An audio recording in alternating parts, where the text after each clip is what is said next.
Dear young African comms professional, your future self has something to say.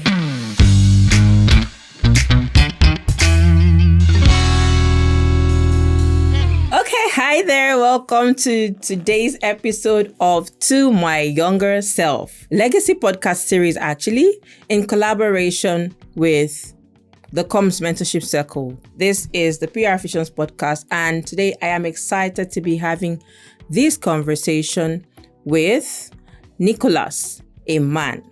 He is a seasoned communication strategist and the visionary founder of FAQ Media. He's the founder and CEO of FAQ Media. With over a decade of experience leading high-impact communications campaigns across Africa, Nicolas brings a rare mix of strategic depth, storytelling brilliance, and real-world grit. From navigating crisis communications to advising executive leadership and moderating high-level development forums, he has helped shape the narrative around some of the continent's most influential programs. But behind the titles and the milestones is a story of growth, uncertainty, and insight, one that's as honest as it is inspiring. So, I am joined by Nicolas as he reflects on the lessons he wishes his younger self knew, the doubts that shaped his path, and the powerful mindset shift that every young African communications professional needs to thrive. Ladies and gentlemen, please welcome Nicolas to today's episode of our podcast. Thank you very much. Wow, what an intro. Thank you.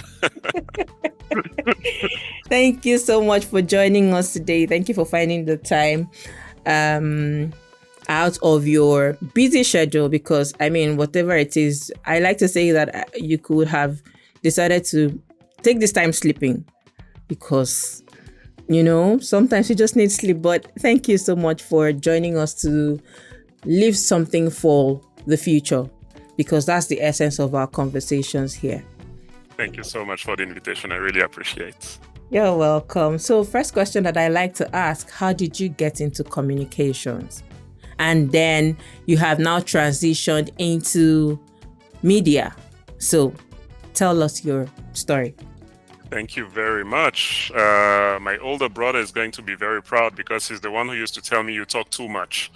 You're trying to sell things too much. So he used to tell me, marketing is for you. At some point during my studies, I was a bit uncertain. And he used to tell me, you should do marketing. The way you talk all the time and trying to sell things. Look at the visionary. Exactly. He's definitely the visionary. And which I did and I liked. And the biggest shift, so I had an internship in Gabon in a telco. And working there, I actually realized that it was the communication aspect I was the most interested in. So I started nurturing that area, media relationship, PR, and so on and so forth. And basically that's how I got into communications. And after a year and a half, I came on a visit to Rwanda and basically never left. It's been almost 13 years now that I'm here. I've been working in this field, loved it, especially in the development or nonprofit world, where there's a lot of amazing stories. Nonprofit organizations often have that bad press of funds usage. Is it really going to the right people and so on? But there's an aspect that isn't always considered. It's the people these nonprofits are serving. There are amazing stories there, and my best memories are the times I was going on the field to interview these people and collecting their stories, and they have really, really great stories, and I'm really proud that I've been able to share some of these stories with the world. And yes, that's really a component of communications I've really enjoyed doing. And just recently you mentioned the media, how I got into this. I've monitored how the shift in media consumption has been done, has happened it's before we were reading articles, we were watching televisions, the news, 30 minutes or more. That's how we used to consume information. Then social media, our attention span became shorter and shorter. So I came to realize that not many news outlets have adjusted to that change. And I'm saying that from the perspective of, in my last corporate position, I was working with the MasterCard Foundation, and we created a media called Kura, which was targeting young people. And, I was at the front seats to really monitor or witness how the attention works. We started with articles, they were not working. We used different approaches, and we realized that actually with a short video, people consume that information. And that's how I came to create that company, FAQ Media. And this is really our specialty: short explanatory videos on news. And so far it's been working well, and I'm looking forward to continue growing the company. Yeah. Awesome. I love it for you. I mean, the media is a very, just like comms, the media is a very powerful tool when you wield it. And I mean, we have a responsibility to wield it correctly. And I'm glad that you have also done the hard work of looking to see what works, following the timelines and seeing how we have transitioned from having how we would just wait for the network news at 4 p.m. or 6 p.m. or 10 p.m. and then we have gone on to, there's also the sprint, the news has now gone on to become content on the hour, and then we're now at this point where it's social media. Okay, you have to scroll through timelines and long reads, but now we are in the video age where it's video first, because if you don't give video first, you have probably lost somebody's attention. And what's even more interesting is the fact that despite the fact that it's video first, the video has to make sense within the first few seconds. It feels like a lot of pressure, but I'm also glad that you have been able to go past seeing the pressure and then seeing the need and stepping in to fill the need. Would you say that that's some sense of pacing yourself? Because I mean, you talked about pacing yourself and your ability to learn and then your ability to do so. Is that a sense of pacing yourself? And then how can someone that's listening to this conversation know how to pace themselves? Because that's a really, really important topic. It wasn't intentional, but the result is really that. It looks like, I've taken time to observe these changes and propose a solution to respond to the challenges many media were facing. But it wasn't intentional. But at the end of the day, to respond to your question, I think the lesson here is really, because communications is very subjective. If you don't listen, you cannot respond. You need to listen first. You need to sit down and really ask yourself, what is it that the audience wants, even if they don't know they want it or they need it.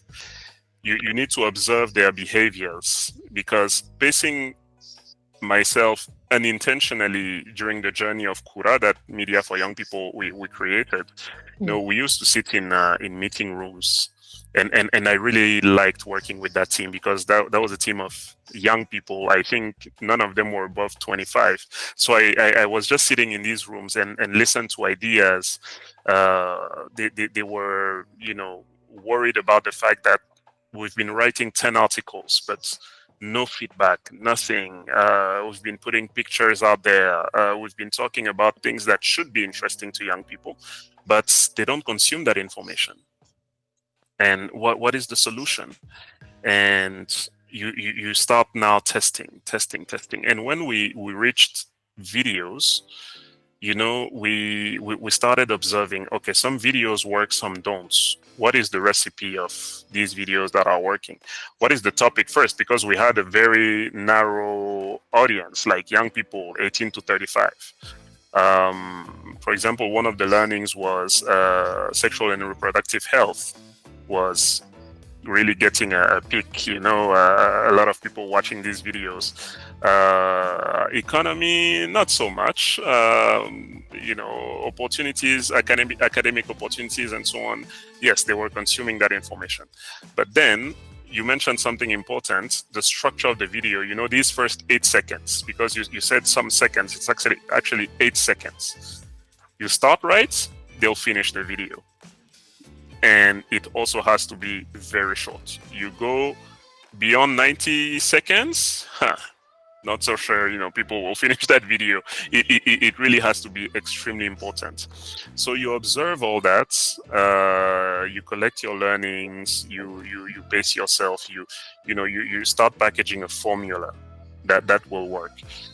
And the biggest learning, because we're targeting young people, the biggest learning on that was sometimes we say Gen Zs, they are the ones who are, forcing these changes on us. But turns out not so much, because I came to realize that executives, you would send an article to an executive or some news and so on. They'll tell you, oh, I'll read that over the weekend. Mm-hmm. You're like, okay, I get that you're busy, but it's news, it concerns you. And tell you, yes, but I don't have time. And you realize that even executives, they will, for example, watch that short video in the car going from one meeting to another, or when they have 5 minutes, but taking their energy to actually read an article or a document or something like that, it needs to be summarized. Yeah. So it's just where we are right now, and pacing myself in that sense is, I don't believe that the learning has stopped. We adjust all the time. We take time, and I'm blessed to have partners that understand that as well. They know that we cannot build this company in one day. We need to continue learning. What we propose today, it might not be what we will be proposing in 3 months from now or 6 months. We'll continue adjusting. So pacing ourselves is not wanting to rush because we want to make something work. It's about doing things right and understanding that the learning is just part of the journey, and rushing might do more damage than wanting to deliver something perfect from the get-go. So I agree with you about rushing, and I know I have another question, which was from one of the things you said while you were trying to schedule this meeting. But where we say don't rush, and then let's take time to work on these things so that we have a great outcome. What do you think that we can draw the line between that and the overwhelming sense of perfectionism? Because I know that that's a thing. And sometimes because you are so obsessed with something being perfect, you end up not doing it at all. You get in the web of analysis paralysis and then end up not doing it. And I know this because I've been there a couple of times. So yeah, where do we draw the line? First, it's listening, picking mentors, friends, colleagues, and so on that want to share something, that want to share their experiences with you, and take time to listen. Involve them as well as you do achievable goals, because drawing the line is about, okay, can I do this between today and 3 months from now? Can I build this part? Is it feasible? Yes, it's feasible. You build that part. Then you build another piece, and so on and so forth. The problem we often face is that I need to achieve something great in the next 3 months or even this year, but you haven't broken it down. Like, what does it actually take? Can I do this in this much time? Yes. Can I do this in this much time? No. Should I recalibrate, or should I completely change? Should I pivot, and so on? Yes. Okay, I do this, and you move on slowly like that. This I got from a great mentor I had at the Mastercard Foundation. Her name was Rika. She, you would come, and because you are eager to deliver, you're like, yes, you hired me, I can do this. She's like, hold on, pace yourself. Go to the ends, What is it that we're trying to achieve? We're trying to build an event. Now, work backwards. Yeah. What do you need to do? So before the event, you need to do this and that, and that, and that, and that. And you realize, you're already at the date where you are right now, and you have maybe done 60%. She's like, you see, that goal you set doesn't make sense. I'm like, but that's a deliverable. We need to do this by this exact date. So I'm going to try to see how I can put everything. She's like, no, that's not the way you should be doing it. First, you try to see if we can push the date, because you are more likely to fail if you try to achieve it by this deadline than if you actually push it. And I was perceiving it as yes, but it looks like I'm not delivering as you want me to deliver. She's like, no, I don't want you to deliver to perfection. I want you. I don't want you to beat deadlines and show that you can achieve something in 5 minutes. No, I want the critical thinking and the strategic thinking of someone who will tell me, listen, I can do this, but not in this timeline because of these and these constraints. If you give me more time, I will achieve something great. And if you think about it, it's what we ask everyone. If you bring an electrician or a plumber or I don't know to your house, and they start telling you, oh, it's okay, I can do it by tomorrow. You look at the amount of work. You're like, listen, I know you cannot do it in this time frame. Just be honest. Tell me what it requires. If it takes a week, it takes a week. It's fine. But as young, eager professionals, me, I was taking it as some sort of insult. Like, why are they trying me to? Are they asking me to push? Why they don't think I can deliver? They're like, no, we know you cannot, and it's okay. Take your time, deliver something great, consult everyone in the loop, and do something great. But if you go the way you're trying to go right now, you're doomed. Yeah. So I completely understand that, and I think that it also takes away the pressure of overthinking into paralysis. So it's no longer just overthinking because you want to overthink. It's not pacing yourself. This is not overthinking and not doing it, but it's paying attention to the strategic process so that you can come out with a fine result.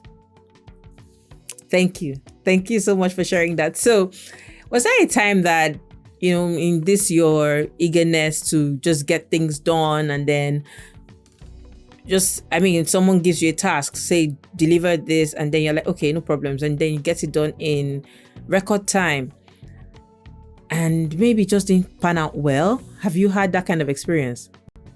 Oh yeah, many times. Many times. When the problem, going back to the listening aspects, when you rush things or you're so eager to deliver, you close your ears. Or you put blinders. It's not intentional, but they are there and you don't realize. And you arrive to the finish line, you deliver the work, and they just tell you, okay, I cannot take this. Look at all the eggs broken in your past. Like, turn around. You sent an email to this person. It wasn't your responsibility to do that. You took an engagement, a commitment along the way with an external party. You were not supposed to do that. You did not consult. You're like, but you asked me to deliver on this. I did. I know. No. So now this we cannot do. You put us in a position. You basically jeopardized the project because you just wanted to run. And so it has happened to me so many times, and I see the same thing now with my team. You would have someone, you tell them, okay, this is what we need to achieve. They come back the following day very happy. So we contacted so and so and so and so. We are this far. You're like, okay, so now you did this, we don't have the capacity to do that and that and that, but yet you have already committed. Oh, sorry, should I have called you? You're like, yes, of course, my line is open. You can contact me. It's okay. So now I'm in the position where I get to tell them, you know what, you're here because I know what you can do. What I need you to do is to learn to consult, to bring people in, to understand, even their personal timelines. Are they able to contribute to this in this time frame? So bottom line, it has happened to me so many times. Maybe will happen again. Who knows? Mm-hmm. We will continue to learn, but there isn't one time only. 10 or 20 of them. Yeah. I'm certain that it will happen again. But even when it happens again, I think that there's something that you have learned would be to give yourself grace and then just go back to pick up the pieces to see where did this go wrong. Right. Because I want someone that's listening to know that it will most likely happen again. Hopefully not so much, though. Hopefully not so much. But I mean, as you go higher in the different stages of your life, you just know that nothing is always as perfect as it seems. And so with the fact that it's not perfect, you also make room for those things. And then also, very importantly, give yourself grace while at it. Yeah. So if you're listening, just know that you will probably do it again. But give yourself grace and then know when you need to go back and pick up the pieces that may have just gotten lost along the path. Okay.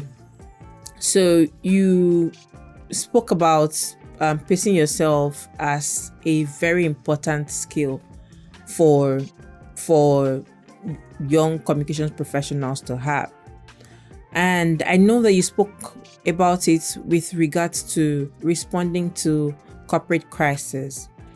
Seeing as urgency is one of the solutions in crisis situations, how can someone pace themselves? I would say the first thing is not to overreact or react immediately. You mentioned the moments that has happened to me in the past. You would see something, for example, on social media, and get into panic mode immediately, and you call your supervisor, and now they start asking you questions you don't have the answer to. Like, what happened exactly? Who reacted? How many comments? How many? And you're like, oh, okay, let me check. Okay, let me check. Okay, let me check. You're like, you could have, taken the 10, 15, 20 minutes to actually document everything. Yeah. Like, okay, let me send you a document recapping the situation. Mm-hmm. But you end up in a situation where you bothered your supervisor with an unnecessary call, saying, oh my God, this is happening. And they ask you questions you don't have the answer to. And then they're like, call me when you have all that. So you just ended up showing that, you panic. They wonder, should I rely on this person whenever there's a problem? Because they'll probably go running around, like a headless chicken and not know what to do. So in crisis mode, it's important to have all the information. Yeah. You take your time. If there's a statement that has gone out, saying things that are damaging to your organization, you read through. Let me give you an example. They say, this has happened within this organization and they think we're not aware of it. You first call your colleagues. There's a statement on social media saying this and that. Do you have knowledge of it? Is it true? If yes, is all of it true? What is the part that is true, and so on and so forth? Can you send me a recap of exactly what happened? Who is this person? What's their followership? What's their, are they even in a position to be issuing statement about what happened? Considering the gravity, you start now monitoring the responses. to see how bad it is. Because sometimes, like I said, you panic and then no likes, no comments, no nothing, and you put everyone in panic mode. Yet you don't need to respond, because if you respond, you'll actually be fueling the thing unnecessarily. Sure. So you monitor all that, you pace yourself, and now when you react from a position where you have a 360 knowledge of the situation. Mm-hmm. So crisis comes, yes, you need to react fast, but reacting doesn't mean responding. Reacting means preparing to respond. Mm-hmm. It's the most important part. Yes. Preparing to respond properly. I've seen communications professionals who will even go without the permission or the authorization of the organization. They will start responding to the thing, and they fuel the entire thing. They thought they did great by oh, my supervisor is going to be very happy that he sees that I'm on top of things. No, you're not. You're absolutely not. Being in crisis mode is literally bringing all the stakeholders, saying there is this situation happening, what's going on exactly, and then from all the feedback, do we need to react now? If yes, how do we react? Who speaks? Do we issue a statement? In the statement, what do we say? And so on and so forth. So immediate reaction is about immediate activation of the preparation process. Yes. That, and I completely agree with Thank you. Sometimes, like I always also like to say so to some people, sometimes the response to some crisis, depending on the level, is just silence. And so if you do not have that knowledge, and if you do not take the time to react strategically. Okay, my next question to you, Nicolas. What was the one experience that almost broke you? Very out of the blue. Yes. Well, broke is a strong word, and it's not necessarily related to my work as well. I think it'll be one that is related to work. One that is related to work. One that almost broke me. Yes, broke is a strong word, but one where I was, I sat down and thought about, okay, what could I have done differently that could have, why I could have avoided this situation. Is definitely in relations to the topic, not pacing myself and wanting to deliver at all costs. It is one where what had happened is we had a speaking opportunity that was offered to us by another organization, and I started preparing, talking points, how things are going to go, and so on and so forth. And I thought I had learned enough, and I didn't consult, and I just gave I was like, oh, this is the topic. We have a colleague that is a specialist in the topic, so I just started socializing him on the topic, like, hey, you're going to talk about this and that and that and that. And then, okay, all good. I went back to my boss and said, okay, so we're ready for the topic. So and so is going to speak. She's like, oh, you assign people now. So she was like, no. And we had, a good, very uncomfortable one-on-one talk about overstepping. And, I was so convinced that I had done well. And she's like, no, you don't assign people to go and get it. So, yes, so not broke me, but that was the one, I sat home that evening and I was like, oh, wow, okay. This is the last thing I could have expected. And, consulting is always, even when you're sure about everything, just saying, okay, are you okay with this? Are we okay with this? Can I move forward? Is a good thing to do from time to time. Goodness. So I can only imagine how much shame enveloped you. Oh yeah, very embarrassing. Very. I probably would have just wanted the ground to open up and swallow me because It was exactly the feeling. Yeah. oh my god. No. No, that's not good. But yeah, at least you took something away from that Oh yeah. and you know that you should ask. Yep. Okay, I'm glad that we can laugh about it now because when those things happen, laughing about it is the last thing that comes to mind. Oh, absolutely. And so first, and the following days, it's difficult to even interact with someone. You just, and you wait for performance review and you're like, oh my God, if I keep my job, I'm going to be lucky. But, the supervisor was someone really, who didn't who didn't hold grudges. And, she was like, "No, you fixed it. It's okay. Why even mention it? I know you did something wrong. I told you. End of story. So now you learned. It's fine." But yeah, I wasn't able to laugh about it for 6 months. So I'm Yeah. laughing about it. Yeah, no. Yeah. I know, but I'm thankful that you had a supervisor that was kind because that's also very important. Yeah. Okay, so if your younger self was listening to this conversation, what is one mindset shift that you would want him to walk away with?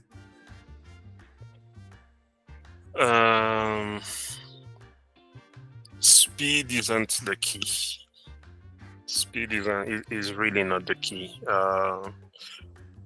It's more important how you deliver than that you deliver.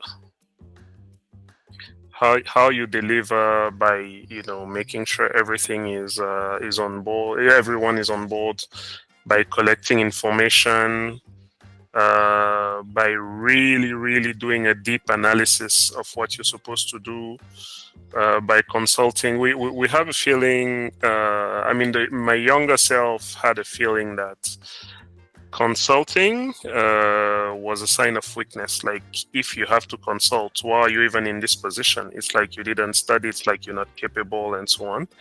Yet it's not at all what it means. And the most seniors, what they do is consult and consult and consult. There's almost nothing they do without consulting. So to my younger self is really take time, ask questions, recalibrate as much as possible. And how you deliver is definitely more important than that you deliver, because how you do it will say a lot about yourself, and will save you from uncomfortable situations where you have to do things all over again after very uncomfortable conversations. Yeah. Thank you for sharing that. I'm glad that we've had this conversation about pace, because it's really important. There's a subtle pressure, and sometimes there's even the external pressure to deliver in record time. But it's important that we're delivering correctly, not just delivering because someone says deliver, or not deliver because you want to outshine someone else or impress someone else. It's okay to deliver to impress, but when delivering to impress, make sure that you are delivering the right thing, because that's most important. Thank you, Nicolas, for sharing your wisdom with us. Boluwatife, you're up for your reflection. Thank you very much, Nicolas. I really enjoyed the session. Thank you very much. So my question would be that, what advice do you have for someone who just transitioned into comms, PR, in closing the skill gap between themselves and other people who actually studied that course or have taken internships and volunteer, and like they started the process for themselves, while you were studying something else, and now you have to be at the same level with them. Is it closing the skills gap or the experience gap? Because for me, these are two different things, huh? it's two different things, because I don't think the problem is on the skills, but maybe they simply have more experience in in the field than you. So my advice is same as what we've been talking. Take time to learn. Find the right people that are willing to sit with you and tell you, okay, this is how I do things, and this is why I do these things that way. Really take that time to take in the information and bring in your skills. And this is why I don't like to call it skills gap. Bring in your skills as well, because comms is this field where all other fields can be integrated. Let's say you're a finance person. You assess numbers. You're good with numbers. You can be good in analytics, social media analytics, or something like that. You bring in your skills. You can be in. You could have been in any other field. You just bring in your skills, and you see how your skills apply to this new role. And you now take the skills that they have, that is coming from years or months of experience, and you add them to your skill set. So I would say same thing. Pace yourself. Take time to learn, and wherever possible, take the opportunity to show that I know how to do the work, even though I wasn't in this field. Like I said, I take the example of finance. If you want to show something, for example, you start with comms budgets, or you show that your skill set is there, it's existing. The fact that I don't have the exact experience that is needed is not relevant, because I have a particular set of skills that can actually be an added value to what I'm supposed to do. So take time to do that, to use your skill sets, and take time to just listen, to sit. You're like, hey, why are you doing this like that? Why did you decide to take this approach over that approach, and so on? And if you ever feel like you have imposter syndrome, that, hey, these guys are so advanced, my God, how am I going to do this? Let me tell you something. It's the same thing when you transition from an organization to another. You arrive, you have new systems, you have new people, you have so many things. That doesn't mean you don't know how to do the job, but it requires some time to just sit and say, okay, how do you guys do these things? Why do you have this process? I don't understand this system, and so on. So it's okay to have that level of vulnerability. Being vulnerable about the things you haven't done before doesn't put into question your skills or experience, right? So yeah. Thank you very much, sir. Thank you. Alrighty. You have only one question? You can unmute. You're muted. I thought I only had the opportunity to ask just one. So. Oh, so I'm missing blessings. No, it's fine. You can you can ask another one. Okay, I think the other one I would ask is when you're choosing a place, like a niche because comms is wide. When you're choosing a particular niche, is it advisable for young comms associate like myself to just specialize in one niche, or like diversify in their portfolio, like in everything, and do as much as they can? Well, specializing in one niche is tricky, because how do you know that's your niche if you haven't been around testing different things? For example, back when I was working in the marketing department in Gabon, in the telco, something I knew that wasn't for me was budgeting. Like, don't even ask me to open an Excel sheet. Like, no, it's I have, for example, I'm passionate about photography. I like doing it from time to time, but I know it's not something I want to do as a career. So social media, it's something I enjoy doing, but I feel like it's being on the receiver end. You know, you receive content and everything, and your job is just to post.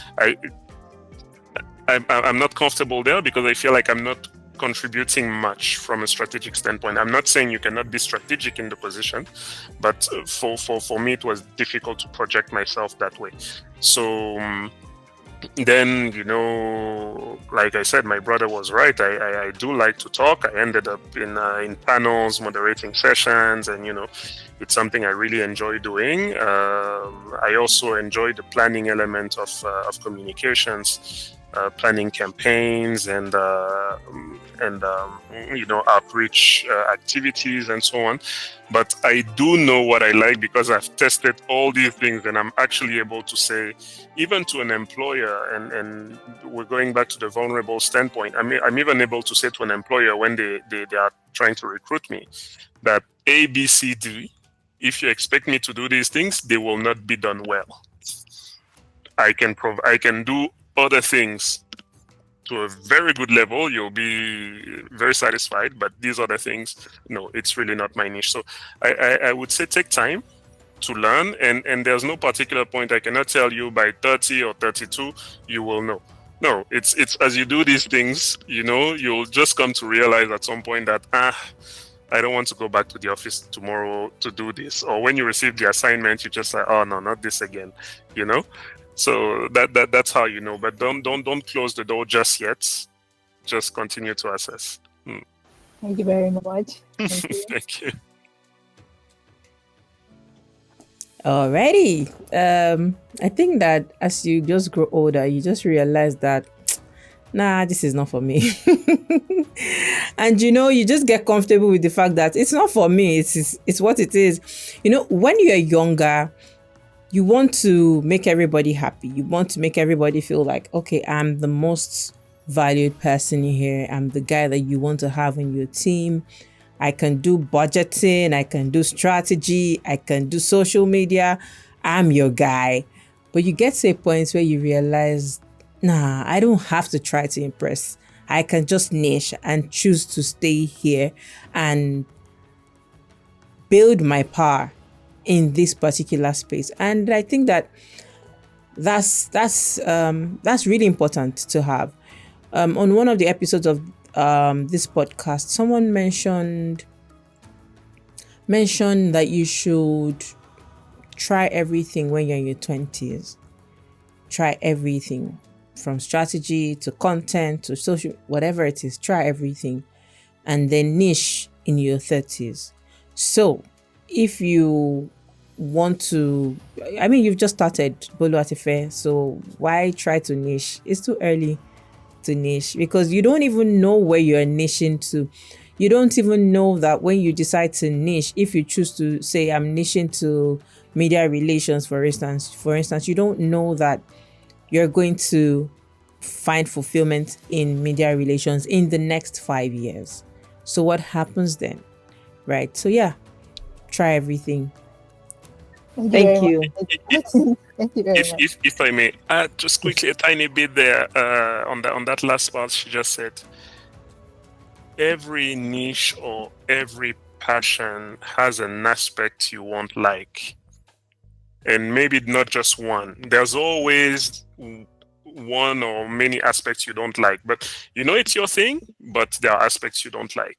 So while exploring, it's also important to say, okay, I'm able to cope with these negative aspects because I like that niche more than, you know, I dislike these aspects. So it's also important to assess that, because sometimes we're like, okay, if I go do social media management, I'm going to be super happy. Well, not always, you know? Not always. So it still might be difficult from time to time. So you need to remember that. So whenever these things happen, you also remember that it's part of the job. You cannot like every single day at work, but these days are not enough to derail you from where you want to go. Yeah. Thank you very much, sir. Thank you very much. So it's time for your letter, Nicolas. Letter to your younger self. Let's have it. Do I need to read it? Yes, you have to read it. Oh, wow. Okay. So the title is Pace Yourself. Your ability to learn is as important as your ability to do. For many people, starting a career represents an important milestone that brings an invaluable opportunity to show the world what they are capable of, become independent, and grow fast.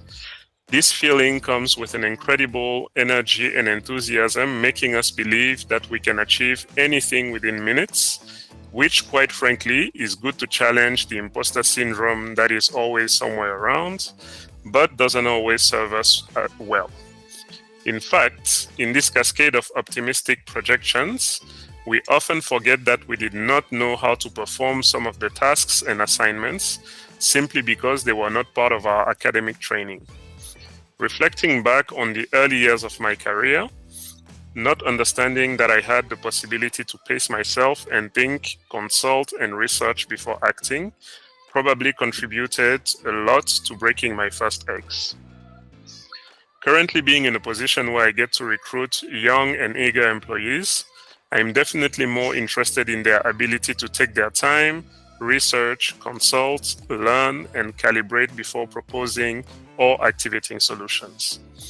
I am much more comfortable with the conviction one has in their proposed solution than their ability to beat deadlines. I remember phrases like, "Are you sure about this? Please go back and adjust it."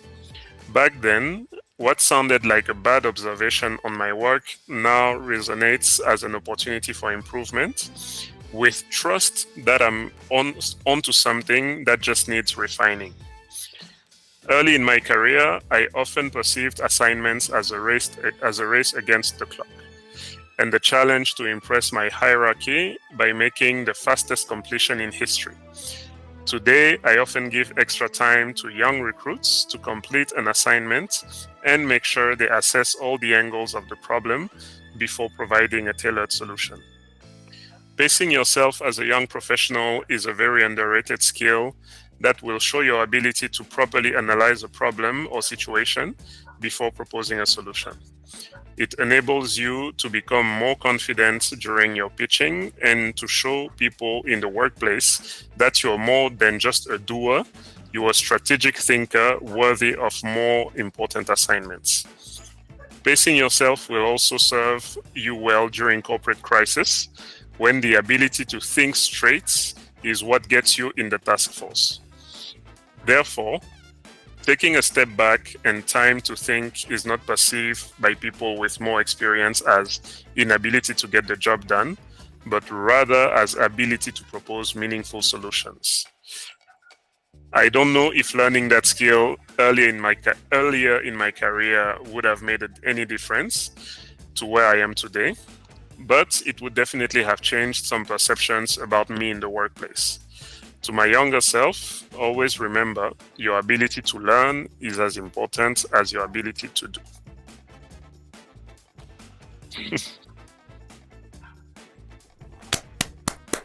Thank you. There was so much wisdom in that, and